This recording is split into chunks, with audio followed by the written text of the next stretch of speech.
Para mim, a concepção da agroecologia não é só olhar e ver a mata de pé, né, a água sem poluição, o ar sem poluição. É também isso, né? Mas é toda uma relação que a gente tem que construir com a natureza, né? Entre os homens e as mulheres e destes com a natureza, né? A gente mistura plantas frutíferas com hortaliças, né? Mistura o café, os pés de café no meio das laranjas, no meio das bananeiras. Cerca o cercado. Dentro do cercado tem laranja, tem goiaba e as galinhas estão andando lá de baixo. Então, assim, eu acho uma mistura boa. E eu vejo isso como agroecologia. Que às vezes até para a gente definir o que é agroecologia. Eu acho que é mais fácil a gente definir agroecologia vivendo do que às vezes descrever com palavras bonitas, talvez, né? Desde quando a gente pegou essa área aqui, desde 98, a gente nunca queimou, nunca jogou veneno, nunca jogou adubo químico. E a gente sabe que a forma melhor de trabalhar é com o sistema agroecológico. Eu acho que a agroecologia para mim virou isso, virou você pensar o futuro sem aquecimento global, um futuro pensando em tudo que você possa imaginar que é a natureza. A terra, a natureza e as mulheres, a gente se identifica, né? Porque a gente produz a vida, né? E a natureza, a terra, enfim, a diversidade também produz a vida, né? Então a gente tem uma identidade muito próxima, muito comum, assim.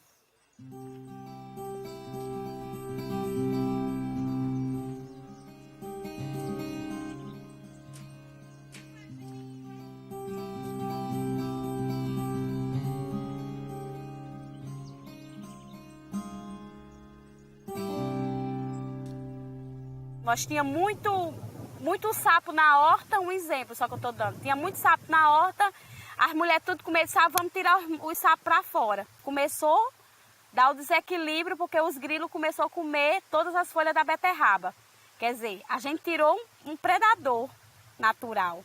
E a agroecologia, ela lhe proporciona esse olhar, esse cuidado com a falta que você está fazendo, desequilibrando. E aí, se você conseguir dar esse olhar na sua terra, ver o que está desequilibrado, perceber a necessidade, você consegue ter um retorno. E aí eu acho que é nesse convencimento que a gente está aqui nesse assentamento, a gente consegue com que as pessoas não utilizem veneno. Nós estamos num bioma caatinga, nós estamos, né, localizado aqui, né, no Rio Grande do Norte, em Mossoró, num assentamento que é numa área rural. Quando o assentamento começou, a gente tinha as assembleias, né, que foi as primeiras reuniões para discutir, né, o assentamento, como ia ser a proposta. Né, as mulheres mal participavam das assembleias, porque quem eram os maridos, eram os homens, que a gente chama titular da terra, né, que era o dono dos lotes.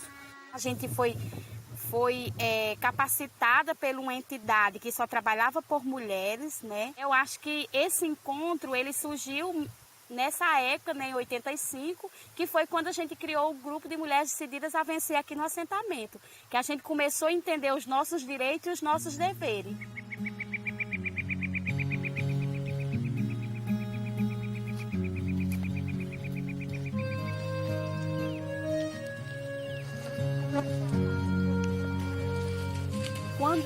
Quando o grupo Decididas a Vencer, né, a gente optou a trabalhar com abelha, foi justamente por a gente trabalhar numa atividade que necessitava de muita água, que era hortaliça, e que a gente precisava de coisas que focassem semiárido, para que quando a hortaliça tivesse dificuldade com água, a gente tenha um econômico que sustentasse.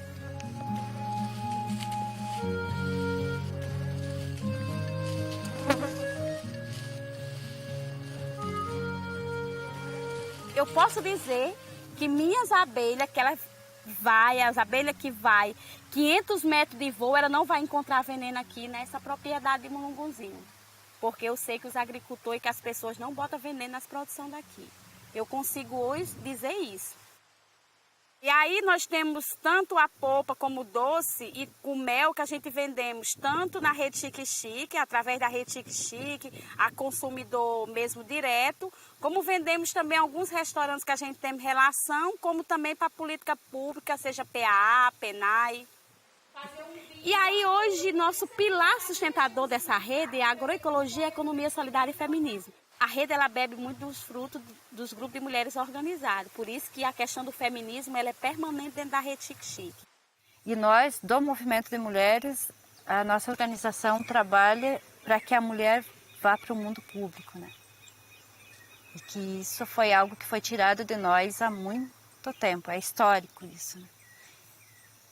Então, nós queremos dividir o mundo privado com os maridos, com os filhos, porque a casa, os filhos, enfim, tudo que se faz é responsabilidade de todos a família, não só das mulheres, né? Principalmente os filhos, né? A educação dos filhos. Aqui, então, é o município de Ibiaçá e a comunidade aqui é São Francisco. E esse município de Ibiaçá, ele se localiza na região norte do Rio Grande do Sul. Como aqui as terras são planas, né? O agronegócio tomou conta. Os grandes se adonaram das terras. Na verdade, tem muito poucos pequenos produtores aqui. Então, nós estamos aqui prensados com o agronegócio ao nosso redor aqui. Mas a gente está resistindo, assim, que não é uma propriedade grande, né? É pequena. Mas a gente já foi assediado, assim, para vender essa terra, né? A gente planta o milho, planta feijão. E aí a gente produz leite, né? Também tem a produção de leite. E o leite, ele garante, assim, garante muito essa questão financeira da gente. O leite produzido aqui é ecológico. A gente trata elas com um remédio homeopático também, que é tudo natural. E aí a gente tem a horta, né? Todas as verduras, os legumes que a gente utiliza para o consumo, é tudo plantado aqui. Inclusive, algumas coisas até a gente vende para a vizinhança. Já tem um pequeno ensaio assim, de venda também dessas coisas. A gente veio há muito tempo, né? Veio dentro das lutas do movimento, organizando grupos de base. E não só pensando nos direitos, né? Mas também num jeito de agregar valor de as mulheres terem renda. A gente faz cuca, faz pizza, massa, bolacha, torteia, neoline, o que nós pedimos. E desde o começo a gente começou com os pés bem no chão, assim. Não fazemos dívida que nós não podemos pagar, nem que sobre pouco, mas é aquele pouco.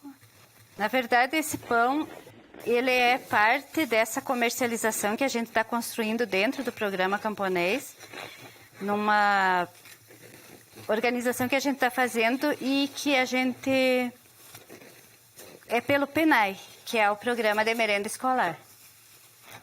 Então esse pão vai chegar junto com outras coisas e amanhã as crianças vão comer esse pão no lanche, né?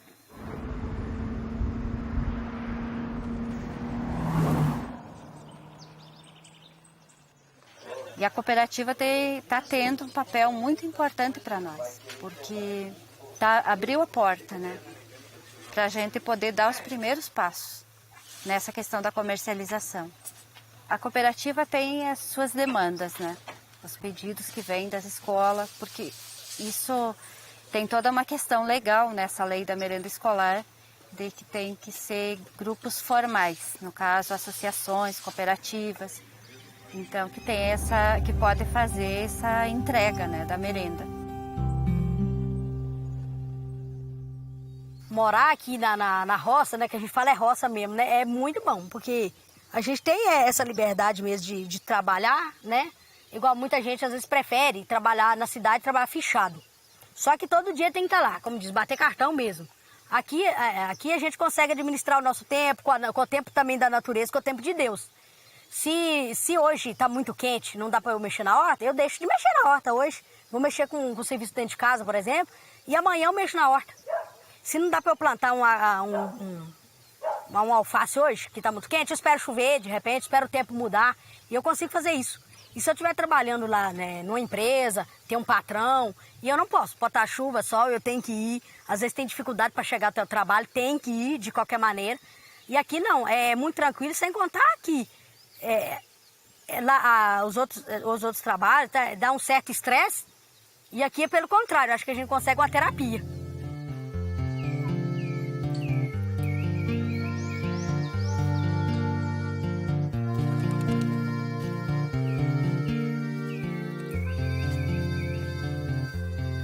Meu sogro já morava aqui, né, com meu marido. Aí o que a gente fez foi construir uma outra casa pra gente cuidar da nossa família. Aí mora aqui o meu sogro lá, mora a gente nessa casa e o meu cunhado mora na outra casa. Então nós somos 3 famílias aqui nesse meio aqui, que trabalham nessa propriedade. Eu comecei participando das atividades da igreja, as coisas que a igreja proporcionava lá, cursos, essas coisas. Aí, a partir da igreja, eu fiquei conhecendo o sindicato de trabalhadores rurais. Aí veio um padre que era assim, mais dinâmico, digamos assim, para a paróquia, né? No caso, a Caiaca, que é a minha naturalidade de Acaiaca. Esse padre começou a chamar o pessoal, né? Para formar mais liderança, participar de cursos, falar sobre política. Ele trabalhava muito nessa questão voltada para a realidade. Já conhecia o Cirlei, que hoje é meu marido. Eu já conhecia ele desde a igreja. Tanto eu era uma liderança, quanto ele também era uma liderança.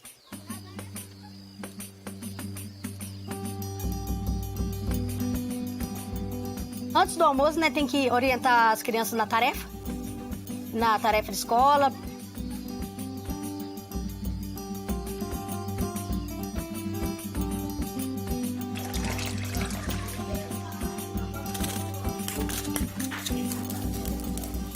Depois vem a correria do almoço, porque até 10h30 assim, o almoço tem que estar pronto, eles têm que estar almoçando. A gente tem que trocar de roupa e sair assim bem rápido. Olha essa aberta, tá ali. Tá cheio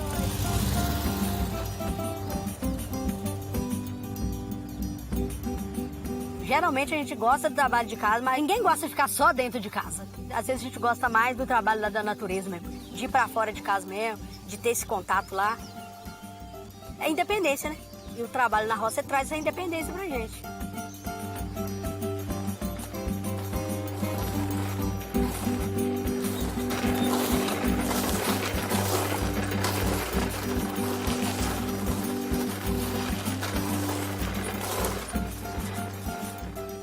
Discutimos muito essa questão de mulher, né, e agroecologia, gênero, divisão de tarefas, a questão da renda. A renda é uma questão que ficou muito forte nas discussões. Eu estou comentando aqui dos desafios, mas acho que isso tem que ir para o grupo também. Né? Eu acho que quando vai para o grupo, isso fortalece e a gente começa a demandar para, né, o município, para o estado e para nível nacional.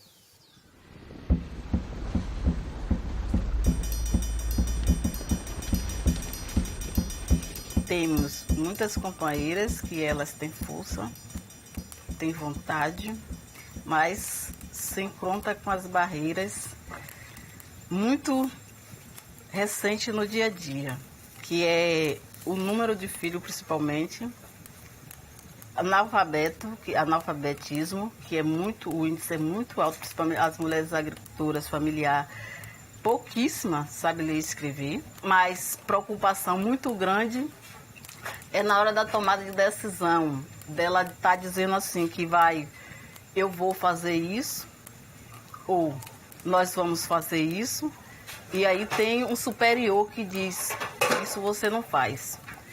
Que o superior entendido por muitas é o marido. Eu morava na terra dos meus avós, que era uma terra, hoje é uma terra quilombola, mas que essa terra foi passando de geração, da minha bisa para meu avô e do meu avô para minha mãe. E aí a família morava toda ali naquela terra. Era uma terra de 10 hectares. E quando começou a luta sindical, que a gente começou a entender que precisava assim, de ocupar essas terras que estavam na mão de uma só pessoa, aí as próprias pessoas que viviam aí na luta sindical entendiam que eu tinha sim que sair daquela terra porque era uma terra que não estava mais, não era mais produtiva e poder estar na área de reforma agrária, que eu também ia ter como contribuir com os demais assentados. Em 98 eu vim para aqui com essa missão de estar trabalhando no sistema agroecológico juntamente com as famílias daqui e estar também dando minha parte de contribuição com essa questão da luta pela posse da terra.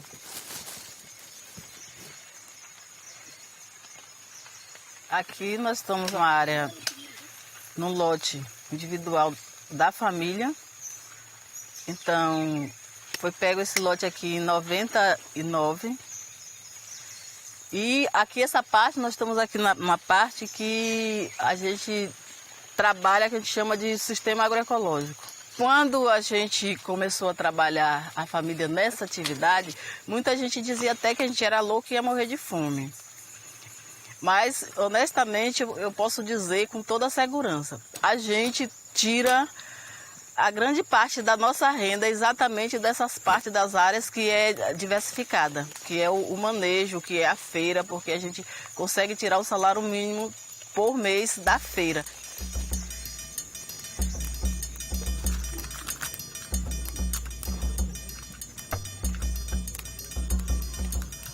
Estou cortando a palha da bananeira, aí tirando a medida, que é para poder fazer a pamonha e o beiju de folha, que é a preparação dos produtos da mandioca para comercialização na feira livre de Camamu.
Mas você sabe que hoje quem se identifica mais com a agroecologia são as mulheres.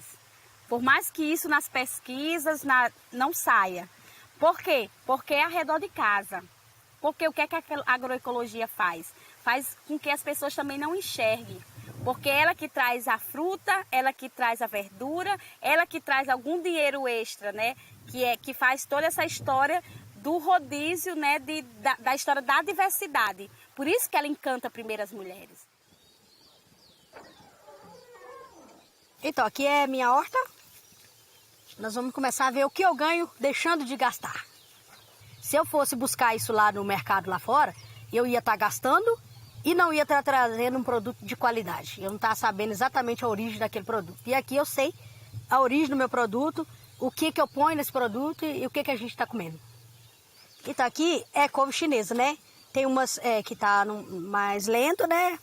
Começando agora. Essas aqui já estão no estágio que está saindo para comércio, tanto para consumo, tanto para comércio. Essas couves chinesas elas estão indo para alimentação escolar. Essa couve que já está no estágio final dela. A gente trata das galinhas, elas botam uns ovinhos caipira da hora, né?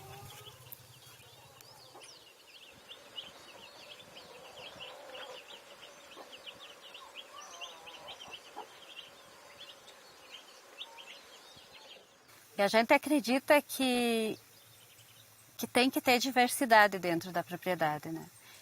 Dentro da propriedade e dentro da vida da gente. Nosso supermercado, na verdade, é ao redor da casa, assim, né? É chegar, colher E a gente surpreende com o tamanho da economia que a gente faz. E com o tamanho do que a gente arrecada aqui, né? Num quintal, numa horta. Ninguém percebeu o que a gente trazia para dentro de casa também. nós percebíamos a diferença de eu ter um mamão para dar meu filho, de eu ter uma diversidade de hortaliça na minha mesa, de eu poder ganhar algo que eu comprava um chinelo com o filho, que eu comprava um caderno com o filho. Mas na visão das pessoas, aquelas mulheres passam o dia morrendo de trabalhar e não ganham nada.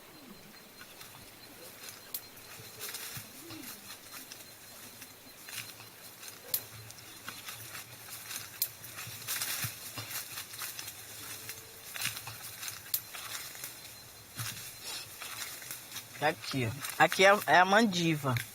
É a semente para se produzir a mandioca. Aqui na hora de levar para o solo, vai cortar em pedaço de uns 20 centímetros. E aí vai fazer o berço no solo para poder plantar ela. Aí vai deixar uns 2 centímetros fora da terra. E aí, nesses últimos tempos, a gente começou a desenvolver um projeto de recuperação e multiplicação das sementes crioulas. A gente já vinha nessas práticas de guardar nossas próprias sementes, né, de ter nossas sementes, né, guardadas, seja em lata, seja em garrafa, né, da gente reaproveitar essas sementes. Porque a gente tem a própria semente, a gente mesmo seleciona a nossa semente. Então não tem essa dependência de mercado, de ficar comprando a semente. Então assim, tem dado certo, então a gente tem continuado com ele e tem conseguido multiplicar, que também para nós é importante.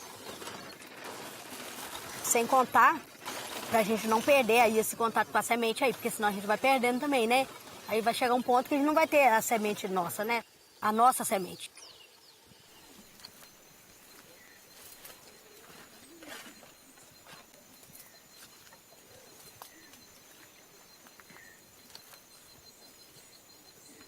Essa área aqui, a gente é uma área específica para as mulheres do assentamento Dandara dos Pomares. É uma área de 4 hectares de terra. E para conseguir isso aqui foi um desafio. No início foi 20 mulheres, que seria 20 famílias. No intuito de a gente estar trabalhando a questão da segurança alimentar, da desnutrição, que era um índice de nutrição muito grande, 70 famílias, mas que a gente tinha muitas crianças com baixo peso.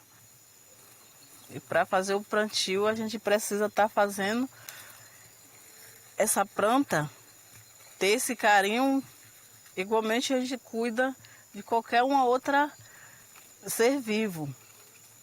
Quando a gente chama de cova, então se a gente desse um nome muito assim pesado, então a gente chama de berço porque a gente estamos colocando uma planta, né?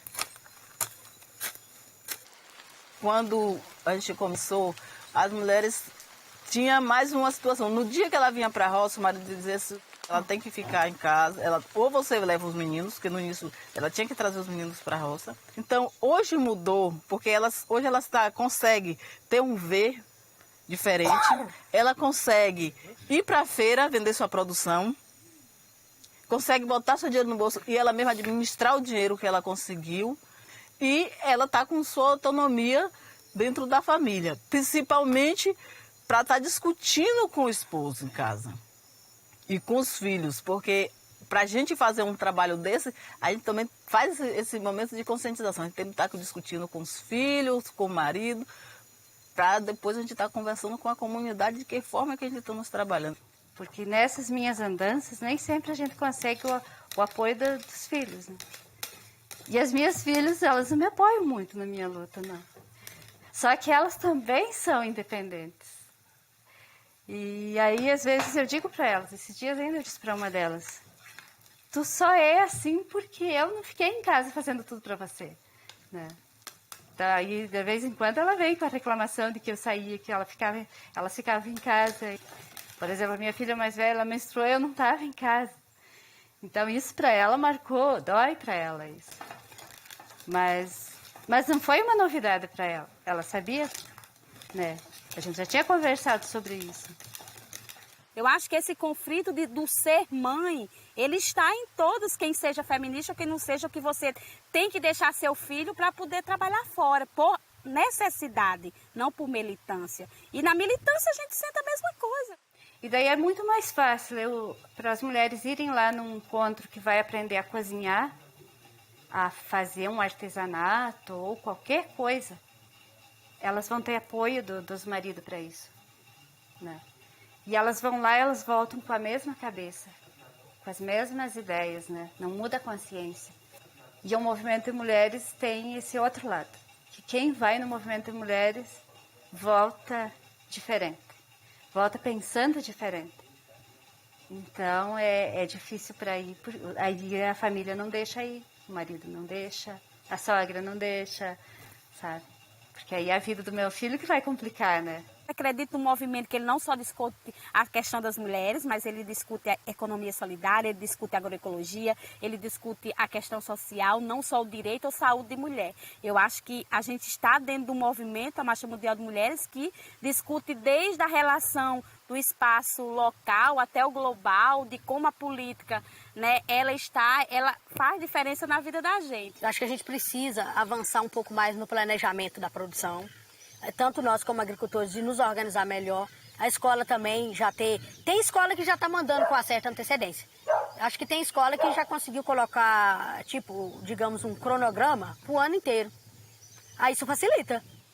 Eu já tenho uma água, que é a cisterna que é para consumo, e agora eu recebi as 2 águas que é para produção, que é para eu vou irrigar assim comigo, com as pessoas, com gotejamento, para produção aqui nesse quintal, para ter uma diversidade, né? Eu quero ter hortaliça, eu quero ter fruta, e eu quero fazer com isso aqui que essa diversidade aconteça aqui nesse quintal. É meu sonho, né, que aqui esteja diversidade de plantas, diversidade de frutas, para a gente consumir e também um excedente vender.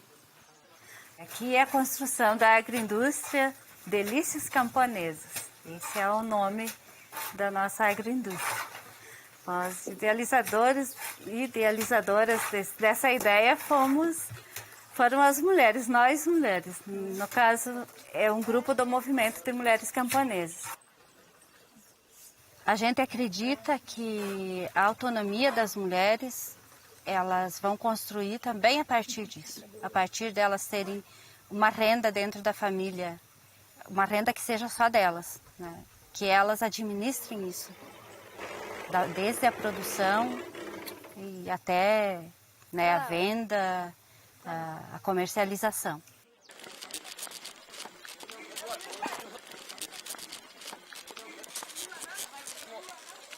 Os outros assentados daqui que vivem aqui, eu vejo assim que eles têm uma dificuldade muito grande por eles não diversificar a sua área. Quando a gente trabalha em uma área que a gente não tem essa diversificação, então chega um momento que ele vai ter que trabalhar fora para poder se manter.